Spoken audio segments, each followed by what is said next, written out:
Hey, what is up guys? This is Nishi from MST.TV here, back with another Market Watch episode. Today, of course, we are looking at some of the aftermath following the 250th YCS weekend.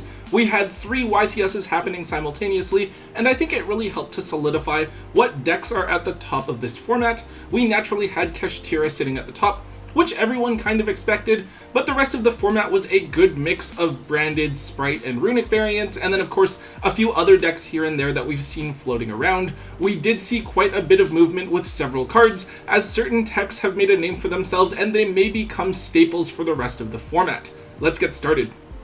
So first up, we have one of the most notable price spikes from this past weekend. It's Rika Divincarnate. This is an interesting hand trap that people have been talking about for the last little while as a tech that can be used against Sterna, and this weekend it certainly did make a big showing.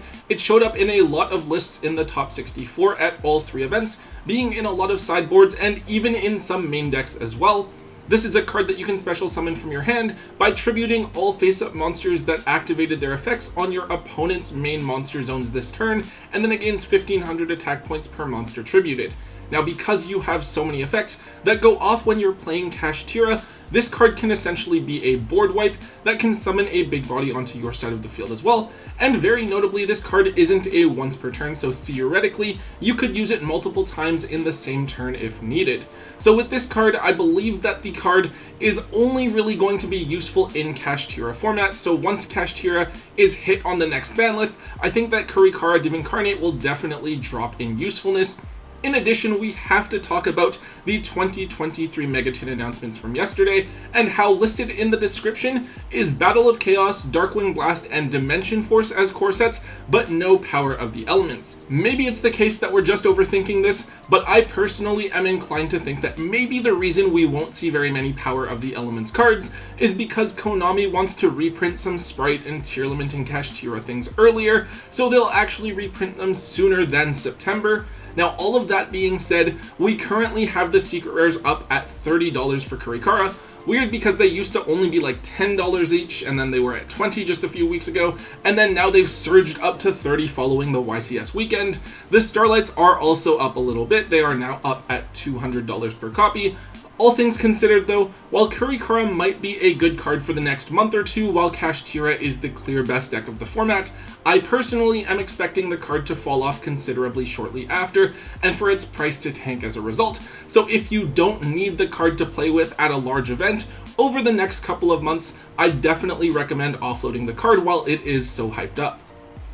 Next up, we are looking at Sprite Spring. Now, Sprites, I think, are a deck that a lot of people didn't have much confidence in. I think a lot of players counted Sprite out when they lost Sprite Elf, and even with Runic Sprite, I think that people just thought Runic Naturia was the better Runic variant, so maybe people just weren't as prepared for Sprite as maybe they should have been. Well, it turns out that Sprite Melfi actually went ahead and got first place at the 250th YCS in London, proving to everyone that the deck is still more than capable of putting up a fight on Yu-Gi-Oh's biggest stage. Obviously, without Elf, the deck's combo lines are somewhat different, but Sprin still plays a key role, allowing you to send Nimble Angler to the graveyard to special summon 2 other Nimbles from your deck to make a rank 2 Xyz monster. From all the lists that I've seen, Sprin is generally a 2 of since it's one of your most important pieces, and at the very least, when you're playing against Sterna, you don't want to let them rip out your only copy of Sprint.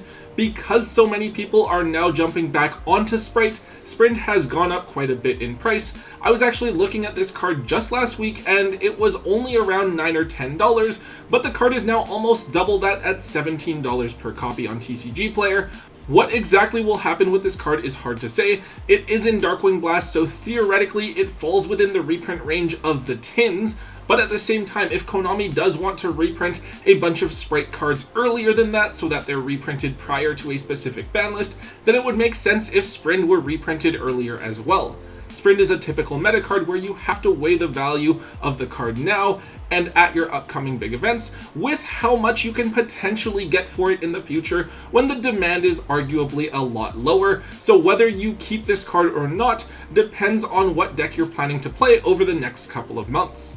On to the next card, it is Naturia Barkian. Now, over the last few years, I think that trap cards have definitely gotten the short end of the stick. I know that now we have Labyrinth and Trap Tricks as viable back row strategies, but over the last few years, we haven't really seen very many of them, and the ones that did exist were too easily blown out by cards like Harpy's Feather Duster, Lightning Storm, and Evenly Matched. Now, however, Trap Negation is actually quite useful. It's good in those two trap-heavy matchups, obviously, but it can also negate random impermanences or Evenly Matched, and against something like Kashtira, which is the best deck of the format, it's still useful for negating Big Bang or preparations as well. Of course, it is Naturia Runic that is able to make Barkian quite easily, and it's not unheard of for them to put up both Naturia Beast and Barkian at the same time, making it very difficult for your opponent to play the game entirely. Of course, it's not perfect, since your opponent can still tribute over them with something like Lava Golem, but when you're backed up with the runic spells as well, Naturia Runic is actually a really scary deck, and took multiple spots at each of the top 3 YCS's top cuts. I think that the trend of people running Barkian in the extra deck has caught some people off guard. That's reasonable considering that Naturia Beast has been the go-to Naturia Synchro for the last several years while Barkian has barely seen any play, and because of this, Barkian's older printings are all going up, even though there are quite a few of them. The DT printings look really cool, but those are up at $50 each right now. The original Secret Rares from Hidden Arsenal are $20, and then the Ghost Gold Rares are at around the same price as well. From there, we have the 5Ds Ultras at $13 each, and then finally the Gold Rares are the cheapest at only $7 to $8. Fortunately, the card does also have a DT Ultra printing that came in Hidden Arsenal Chapter 1. I don't think that that printing looks especially nice, but if you just need a copy of the card to play, it is the cheapest and easiest to find since it's relatively new. Definitely a really solid option that you will want to include in your extra deck if you're trying out Naturia Runic.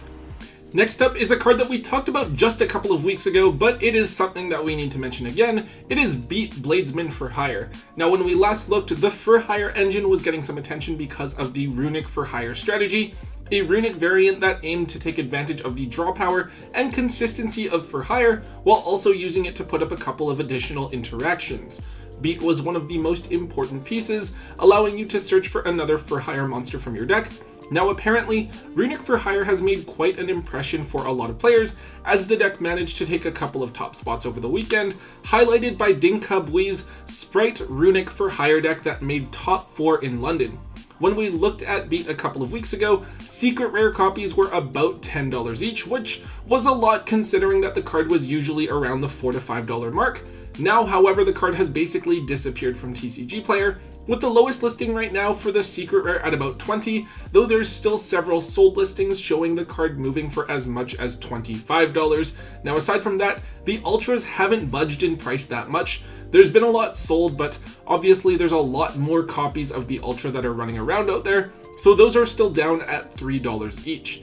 If you guys still happen to be sitting on a few secret rare copies, now I think is absolutely a great time to list them, as I'm certain that the price will settle back down to around $10 to $15 within the next few days as people gradually list their copies back onto the market.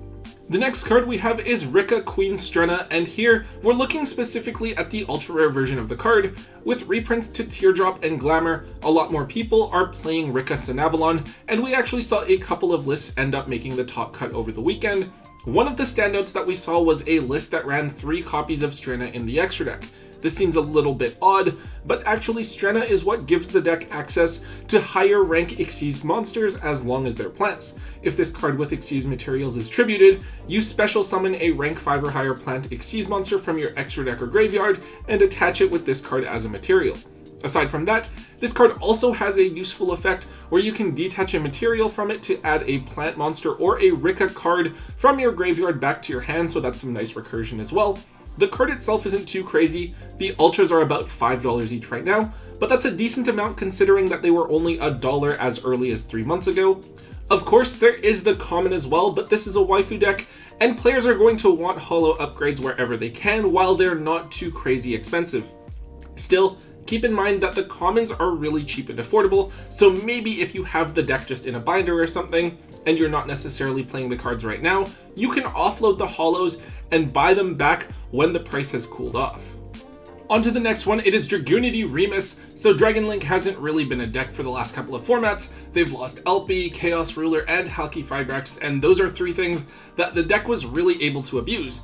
Now, of course, they did get a boost with the Bestials, but The deck hasn't been doing anything really crazy here in the TCG. However, we got a signal that the deck might be an interesting sleeper pick after all, as there were a couple of Dragon Link deck lists running around over the weekend, giving people some hope for maybe after the next ban list. One of the featured cards was Dragunity Remus, a card that actually came out in the first Ghost from the Past set. On release, this card was like $20 a piece, but it fell pretty quickly and was down as low as $2 each. However, the card has rebounded over the last couple of weeks back up to the $6 mark it's currently at. The card is pretty useful. You can pitch it from your hand to search for Dragon Ravine, and if you have a Dragunity monster on the field, you can summon Remus back from your graveyard for free, but then you're locked into dragons for the turn. Overall, I don't think that Dragon Link is really going to do anything in this format. I think that a Rise Heart really hurts it a bit too much, and the deck doesn't really have room for those like tech cards that are needed to beat all of the different things running around. However, I do think it could be a really strong deck after the upcoming ban list, depending on how hard the current decks are hit, especially in the hands of the right player. So depending on how the list goes, this might be a deck to watch out for. Now that being said, I don't think that Remus is really on Konami's reprint radar quite yet, and the card does still have some room to increase in price, especially since I believe it was short printed when it came out. If you can still grab this card for maybe $3 to $4, I think that that's cheap enough to consider the card worth picking up. And finally guys, apparently this is a card I haven't really talked about yet, though I thought I mentioned it at some point. It is Evil Swarm Exciton Knight. This is a fairly old generic rank 4 monster that actually used to be banned. It has kind of a crazy effect, so once per chain during your main phase or your opponent's battle phase, if your opponent has more cards in their hand and field than you do, you can detach a material from this card to destroy all other cards on the field, but your opponent takes no damage for the rest of the turn.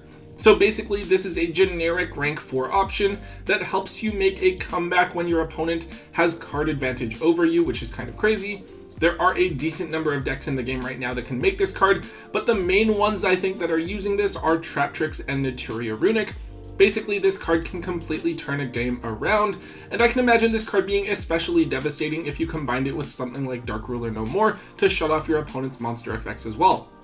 Now, I'm not saying that you want to be able to use this card, right? Since it's not exactly your objective playing this game to lose card advantage to your opponent, but it's really great that this card is an option for you just in case you need it, and I'm sure that players are happy to have this in their extra decks. So this card is pretty up there in terms of price. The original secret rares from Legacy of the Valiant are up at like $25. The Megaton reprints are around $15. And then the last time that this card was reprinted was in the first Battles of Legend set. This card used to be like $1, but now it's also up to $10 each. Honestly, I do actually think that they're going to reprint this card. I think it'd be really cool to see it as an ultimate rare or something, but I think that maybe in like Battles of Legend, this card could get another reprint because it has popped up here and there over the last couple of months. Definitely a card that is worth owning at least one copy of if you can run it, since it can absolutely turn a game in your favor. Alright guys, that is all I have for today. Hopefully you all had a great time at the YCSs over the weekend. I really wish I was there to meet some of you guys, but perhaps we'll have to wait until Nationals this year. We do have Cyberstorm Access coming out in just over a month, so you guys know that Tom and I will definitely be busy preparing content for you guys related to that, so be sure to stay tuned. Anyways guys, if you did enjoy today's Market Watch, please make sure that you let me know by hitting that thumbs up button. Also make sure you leave a comment in the comment section down below, and hit that subscribe button if you haven't already. And until next time guys, don't forget to hold on to your MST.TV.